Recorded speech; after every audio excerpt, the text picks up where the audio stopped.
So you're thinking of moving to South Carolina and your thoughts are, maybe we'll just rent first. And that's exactly what we thought and we did. And quickly we realized we were wrong. And in this video, I'm gonna teach you why.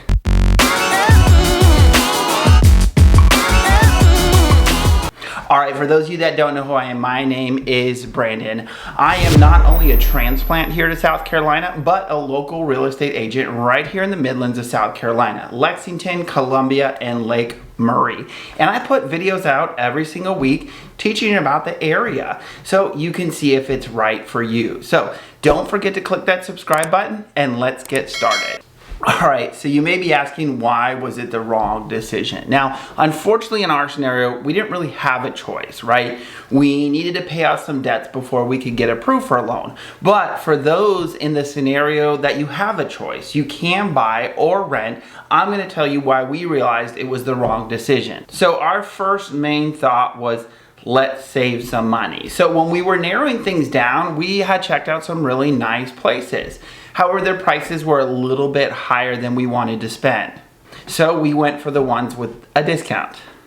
Unfortunately, we found out real quick, the ones that are steeply discounted aren't always in the best place. So as a real estate agent, I can't dive into that too much, but I will just tell you in our experience, that's what we found.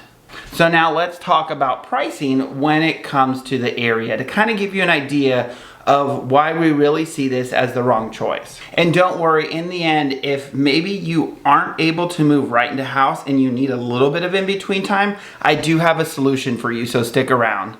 All right, so let's first start with houses. So maybe you got a big family, dogs, things like that, and apartments just aren't gonna work out for you. And so you're thinking about renting a house. Well, I'm gonna give you two examples of why this doesn't make sense. So for a lot of my people, they're looking into Lexington area. So I'm gonna give you two scenarios, 29072 and 29073 where I live. So right here in my neighborhood, there's a house that sold for about $229, which if we just take a 3.5% down FHA loan with PMI, you're looking about a $1,500 a month payment, obviously depending on interest rates. Now, that exact same house, they turn around and rented for $2,100 a month. So when you're looking at it, that's an extra $600 a month you're gonna pay to rent the exact same place than if you bought it. Now, obviously, again, interest rates and things like that may vary, but it kind of gives you an idea of the difference between buying and renting and how most of the time you're actually gonna lose money by renting. So another example I found was over in 29072 Lexington. Their price point tends to be a little bit higher than over here in 29073. There was a house that was 4 bedrooms, 2.5 baths, 2,400 square feet that sold for $234,000. They turned around and rented out the exact same place for $1,950 a month. And remember, at that price point, you're looking at about a $1,500 a month payment. So again, about a $400 to $500 loss from renting the exact same house versus buying. And so if we look at just that difference in price point between renting and buying average in the area, if you took that $500 average difference and put it directly to your mortgage a month, you're talking $6,000 a year that you're paying down on a home versus towards rent. And obviously when you look at the compound effect, how much that can grow. So now let's talk about apartments because maybe you don't have that high of a budget.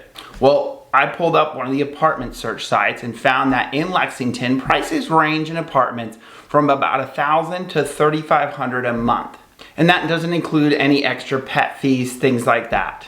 Now to give you an idea again, FHA, 3.5% down with your PMI, on a loan right now with interest rates, $1,000 a month, you're looking at about a $165,000 house. And that $3,500 a month, you're looking at about a $600,000 house. So again, if you took that same money and put it to a house, how much further would it go? So now you may be thinking, but Brandon, the reason I want to stay in an apartment is because I don't know where I want to live. I want to hang out for a little bit, figure out the area and figure out where I like. And I totally get that. And that's where we come into play. As someone who took the same journey yourself, you can partner with me and I can help you find the right place. Now, ideally, you get your ducks in a row, you come down here early and we take a look to find out where a home looks like. Sure, I've helped people buy houses sight unseen, but I know for most people, if they want to try and figure out where they want to be, it takes a couple trips to figure that out. Driving around the different areas to see where you like. Because I can show you homes on these videos, I can show you neighborhoods on these videos, but you're really not going to know where you like until you come down here. And so maybe you can't come down here a bunch of times. And that's where I tell you, here's my little secret for you. If you can't come down a bunch of times and you want to kind of figure out exactly where you want to be first, my recommendation to most people is monthly Airbnb or VRBOs. Because the thing with those is you can literally rent month to month.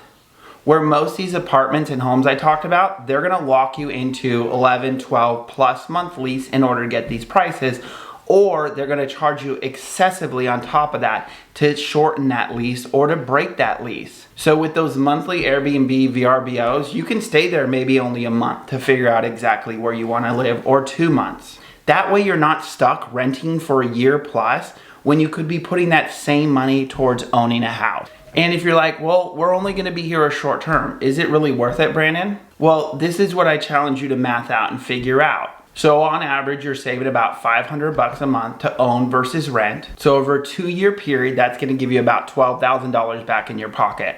And on average, our market increases about a 5% per year. Obviously, each year is different. This last year, it's been a lot higher, but then add that in. Then you can math out how long it's gonna take to recoup your investment if you're only gonna be here short term. Obviously, I don't have a crystal ball. I can't tell you what the market is gonna do in the future, but at least that helps you understand whether you should buy or rent. Because the last thing I want you to do is throw a bunch of money at renting when you could be living in your own place. So that's why I challenge you to kind of relook at things and decide, is renting better, or is it time to find you the right house? All right, I hope you found value in this video. If you did, don't forget to click that subscribe button. As well, if you wanna know how far your money can go, reach out to me, because I can get you set up with a search of the local market so you can see what properties are available in your budget. Otherwise, take care and we'll see you on the next one.